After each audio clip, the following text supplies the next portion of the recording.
የምትለኝ በለኝና ወደ ስራ ልመለስ። ጋሼ ቤቱን በቲና ስም ሊያደርገው ነው። ደግሞ ችግር እንዳትፈጥሪ። ወዶ ካደረገው ተይ እንጂ። በዚህ ጉዳይ እኮ ብዙ ጊዜ ችግር ፈጥረሽ ታውቂያለሽ። ያኔማ እናንተ እንደ በግ እየመራችሁ ነበር። አንዳንዴ ግን ሳስበው እየተጫወቱብን ይመስለኛል። እነማን? አባትና ልጅ። ቆይ አንቺ ካሌብን ብትሆኚ ምን ታደርጊ ነበር? ካሌብን ቢሆን ከቲና በላይ ጠላት ያንተ ነበርክ። እንዴት? ምክንያቱም ቤቴን ደፍረህ ስለመጣ ነው። አንቺ ማውቀሽ ነው። እስኪ በሌላ ሰው አስመስልና ሰው በተሰበሰበበት ይህን ጥያቄ ጠይቅ። እዛው መልሱን ትሰማለህ። እህትስ? ውይ ሄደች እኮ። እንዴ ምን ነው? አላውቅም፣ ልሄድ አለች። ያልተመቻት ነገር አለ? የኔ ሚስት እንደው ተንከባካቢ ነች። በእርግጥ እንደሆንኩኝ ያለችው ነገር የለም። ታዲያ ምን ተፈጥሮ ነው? እንዴ ካሌብ ምን ማለት ነው? እንግድነት አይደል እንዴ መጣችሁ? እኔ እኮ ምን ሆና ነው ብዬ ነው። እኔም ፌቱን ሰነድ አስተካክዬ እየጠበኳት ነበር። ትንሽ ቆይቼ ብመጣ ይሻል ነበር። አይ እንኳን መጣ። ግን ቆይ አባዬ እንዴት ነው የማይገባቸው? ዳንኤል ትንሽ ሊን አለው። ይገባል ብዬ ብዙ ሞከርኩኝ። እሱ ግን ምንም አይገባው። አይ አባዬ እሱ ነው ሊን ያለው። በሱ የተነሳ እኔም ብዙ ጊዜ ድኛለሁ። ሰው እንዲነካ አይፈልግም። ሁለቱም ያው ናቸው እባክህ። እሱስ ቢሆን ባለትዳር ቤት ስረት ብሎ መጥቶ አመት በኋላ ተለያየንም። በጣም ትንሽ ጊዜ ነው። ለነገሩ አባዬና ዳኒ ብቸኝነት እንዳይሰማኝ አድርገው ነበር አይደል? በተለይ ለአንቺ ዳኒ በጣም ጥሩ ሰው ነው። ታዲያ ወንድም ለመቼ ነው? ልክ ብለሻል። ወንድም ማለት ልክ እንዳንቺ ነው። ተመለሰ ፊልድ ትወጣለህ እንዴ? ማየትና መስማት የምፈልገው ነገር ካለ ማየት። ዳንኤልና ቲና ቤት የማግኘት እቅዳቸው ሀሳባቸው ስለተሳካላቸው እጅግ በጣም ተደስተው እራሳቸውን መጠጥ ላይ ደብቀዋል። እጅግ በጣም ተደስተዋል። ሁለቱም ሰክረዋል። ቲና በተለይ ከልክ በላይ ስለሰከረች ሚስጥር ብላ የያዘችውን ነገር ሁሉ በግልጽ እያወጣች ነው። ካሌብና የካሌብ አባት ምንም አያውቁ ብለው ስለሚያስቡ አሁን ላይ ቲና ከመስከሯ ብዛት የተነሳ ያለውን ነገር የኔ ፍቅር እያለች ዳንኤልን ስትላፋው ይህን ሁሉ የሚያውቁ ስላልመሰላቸው፣ ዳንኤል ግን ብዙም ስላልሰከረ መሳቀቅ ላይ ነው። እጅግ በጣም ተሳቋል። አንቺ ደግሞ ስትሰክሪ ወንድምና ባል መለየት ያቅትሻል እንዴ? በህግቢና አረፍ በይ እያለ በጣም ተሳቆ ነበረ ዳንኤል። በጣም ብዙ ነገሮች ቀበጣጥራ የበለጠ እንዳታዋረደው በጣም እየተሳቀቀ ነበር ዳንኤል። ያስከራ አለፈና ሲነጋ ትናንትና እኮ እጅግ በጣም ሰክረሽ በጣም ነበር እየቀበጣጠርሽ ያሳቀቅሽኝ፣ ምን ያህል ተቀበጣጠርሽው አለ እያላት ነበረ ዳንኤል። እጅግ በጣም አሳፈረሽኛል፣ ይህን ሁሉ ነገር እንዴት አድርጌ ነው ራሴ መከላከል የምችለው እያለ ነበር ዳንኤል። ቴና በስካር መንፈስ የተናገረችውን ስላላወቀች ምንድን ነው ያልኩት፣ ምን ቀበጣጠርኩኝ፣ ምን ብዬ ነበረ እያለች ደንግጣለች። እስካሁን የካሌብ አባትና ካሌብ ምንም አያውቁ ብላ ስለምታስብ አሁን ግን ደንግጣለች ቲና።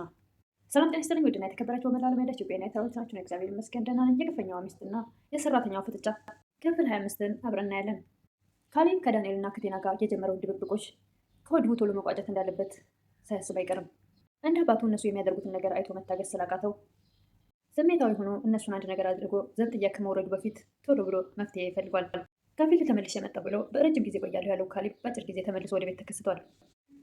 ቲናም ከሽማግሌው ጋር የጀመረችውን ሳትጨርስ ካሌብ ስለተከሰተ እጅግ በጣም ደንግጣለች፣ ተናግራለች። እንዴት በዚህ ፍጥነት መጣ እያለችው ነበር። ካሌብም ናፈቃችሁኛ፣ ደግሞ በድንገት መጥቼ ሰርፕራይዝ ላደርጋችሁ ፈልጌ ነው ይላል። እሷም ከቤት ወጣ ለዳንኤል እየነገረችው ነበር።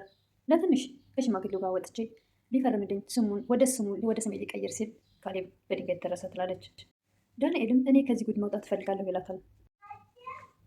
ዳንኤል ለትሁት ከዚህ በፊት ከእሷ ጋር የሚፈልገውን ገንዘብ ካገኘ በኋላ ሌላ የሚወዳት ፍቅረኛው እንዳለች እና ከእሷ እንደሚገላገል ነበር ሲነግራት የነበረው። ዳንኤልም ሀሳቡ እስኪሳካ ንብረቱ ወደ እሷ ወደ ቲና ስም ዞሮ ሊያገኘ የሚፈልገውን ገንዘብ ስታከፍለው ያኔ ጥሏት እንደሚሄድ ነው። በጣም እጅግ ያሰለቻት ይመስላል ቲናን። ዳንኤል ትሁት ወደ ያለችበት ኪችን ሄዶ ሽማግሌው ዛሬ በስሟ ላይ ያደርግላት ነው ቤቱን። ዛሬ ደግሞ ምን ብለሽ ልታደናቅፍ ይሆን እያላት ነበር ትሁትን እሱ ከፈቀደ እኔ ምን አገባኝ ይሳካላችሁ እያለችው ነበር። እንዴት እንደዚህ ልትቻይች ይላል ዳንኤል። ከዚህ በፊት እኮ በምንሄድበት መንገድ ሁሉ ቆመሽ እያደናቀፍሽ ነበር ይላል። ያኔ እኮ እንደ ህፃን ልጅ ስትጫወቱበት ስለነበረ ነው። አሁን ላይ ግን ራሱን ስለሚያውቅ እንደፈለገ ያድርግ፣ በራሱ ፍላጎት እሱን እንደፈለገ ማድረግ መብቱ ነው ትላለች ትሁት። ትሁትም ሀሰተኛ ሰነድ እንደተዘጋጀ ስለምታውቅ ነው ይህንን አይነት መልስ የመለሰችለት። ቲናም እውነተኛ ትዳሯን ለዳንኤል ብላ ገደል ልታስገባው ነው፣ ትዳሯን ልታፈርስ ነው።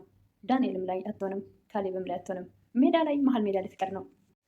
የካሌብ አባትም ቲና በካሌብ መንጣት የተደነባበረችው ቤቱን እኮ በስም ያዞሩልኝ ስላለች የሀሰት ሰነድ ያዘጋጀች ስለነበረ ልፈርምላት ልሄድ ስለነበረ ያ እንዳይደነቃቀፍብኝ ብላ ነው ይሉታል። ካሌብም ይሄን ነገር ስላወቀ እሷ ሀሳቧ ይሳካላት ብሎ ከቤት ጥሎ ይወጣል። እሷም አባዬ ካሌብ ሳይመለስ ቶሎ ብለን አሁን እንሂድና በስሜ ቶሎ አዙር ትላለች። ካሌብ በጭራሽ መስማት ማወቅ የለበትም ትላለች። የካሌብ አባትም በጭራሽ ሊያውቅ አይችልም እያሉ ነበር። የካሌብ አባትም በተደጋጋሚ የሌለ ፍቅር እያሳየች አንዴ እጃቸውን ትይዛለች፣ አንዴ ልብሳቸውን ለማስተካከል ትሞክራለች። እንደዛ እያደረገች ለመደለል እየሞከረች ነበር። እየጨቀጨቃቸው ስለነበረ እሺ እንሂድ ብለው የሀሰተኛ ሰነዳቸው የተዘጋጀውን ይዘው ይሄዳሉ። አሁንም ቲና መንገድ ላይ ካሌብ ከሰማ ችግር እንዳይፈጥር እያለች መሳቀቅ ላይ ናት።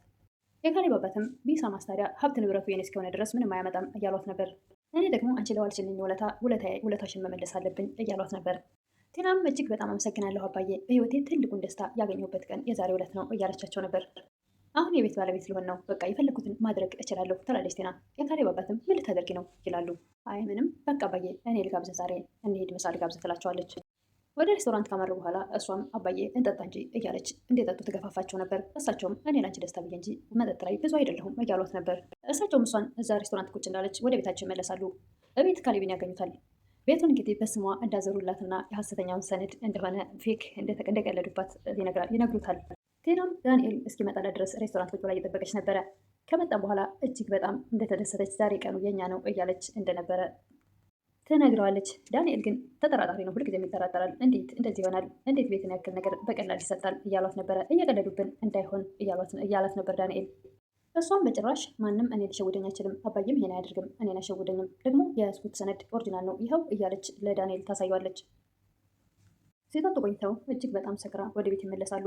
እሷም ድብቆ የነበረውን ከዳንኤል ጋር ያላትን ግንኙነት እየቆጣጠረች በሙሉ ልትዘረግፈው ነበር።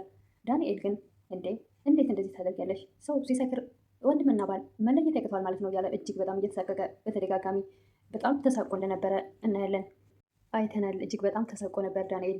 የኔ ፍቅር ተነስ ወደ መኝታ ቤት እንግባ እያለች ምንም የምታወራውን አታውቅም ነበረ። ዳንኤል ግን ትንሽ ቢሰክርም ራሱን አልሳተም እና በጣም ተሳቆ ነበረ ከካሌብና ከካሌብ አባት ፊት ይህን ስትናገር። ወንድሜ ብላ ወደ ባሏ ቤት ያመጣችውን ዳንኤልን የኔ ፍቅር ስትል እጅግ በጣም ተሰምቶ ተሳቋል ዳንኤል። ቲና እንደዛው በስካር መንፈስ እንዳለች የያዘችውን ሰነድ ወደዛ ወደዚህ እያገላበጠች በቃ እኛ አሁን ባለቤት ሆነናል፣ ከዚህ በኋላ የማንም ገደል ሊጫወትብን አይችልም እያለች ነበር። ያቀደችው ያለመችውን ሀሳብ በስካር መንፈስ አውጥተዋለች። ወደ አባውን ብቅል ያወጣው እንደሚባለው እንግዲህ እያንዳንዳቸው ጥርግ አድርገን ከዚህ አውጥተን እኛ በሰላም እንኖራለን እያለች እየቀበጣጠረች ነበረ። ድብቁን ሚስጥሯን እንዳለ በስካር ዘርግፈዋለች። እነሱም የካሌብ አባትና ትሁትም እጃቸውን አፋቸው ላይ ጭነው እጅግ በጣም ተገርመው እያዩት ነበረ። ሁሉም ተነስተሽ በይ ወደ መኝታ ቤት አረፍ በይ እያሏት ነበረ። ስካር መንፈሷ ከለቀቃት በኋላ ትናንትና እኮ አዋረድሽኝ፣ እጅግ በጣም አሳቀቅሽኝ፣ ምን ያልቀባጠርሽው ነገር አለ እያለ ነበር ዳንኤል። አትጠጭ እያልኩሽ የደስታችን ቀን ነው እያልሽ በላይ ወጠጥተሽ እጅግ በጣም አዋረድሽኝ እያላት ነበር ዳንኤል። ቴና ምንድን ነው ያልኩት እያለች እጅግ በጣም ድንጋጤ ያድሮባታል። ቴና የካሌብ አባትና ካሌብ ስለ እሷ እህትና ወንድም አለመሆን የማያውቁ ስለመሰላት እጅግ በጣም ደንግጣለች። ያወቁብኝ በስካር መንፈስ ሚስጥሬን ዘርዝሬ ያወጣሁ ብላ በጣም ደንግጣለች። ካሌብ እና የካሌብ አባት ግን ሁሉንም ሚስጥር ስለሚያውቁ ምንም አዲስ ነገር አልሰሙም። እሷ ግን አዲስ ነገር የሰሙ መስሏት እጅግ በጣም ደንግጣለች። እሷን ፍላጎቷ ቤቱን በስሟ የማድረግ ነበር።